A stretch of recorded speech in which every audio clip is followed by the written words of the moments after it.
हा विचार प्रत्येक कंटेंट क्रिएटरच्या मनात सुरुवातीला आलाच असेल आणि आज मी तुमच्यासोबत एक रिअल फीलिंग शेअर करणार आहे.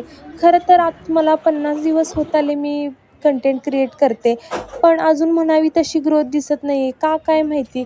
आणि अजून काही माझ्यात कमी वाटत असेल तर नक्की कमेंट करून सांगा. आणि त्यानंतर आजची सुरुवात केली संध्याकाळपासून आणि आज ग्रुपला व्हिडिओ बनवून पाठवायचा होता प्रत्येक एक रागाचा म्हणून. त्यामुळे आज मी एक राग बनवायला घेतला आणि पूर्ण तो व्हिडिओ वगैरे बनवला आणि फायनली डन केला आणि मग मी पुन्हा लागले प्रोजेक्ट करायला. प्रोजेक्ट करतच होते तोपर्यंत सरांचा कॉल आला आणि बोलले की आपण प्रॅक्टिसला बसायचं. त्यामुळे मी थोडा केला प्रोजेक्ट आणि पुन्हा चालले प्रॅक्टिसला.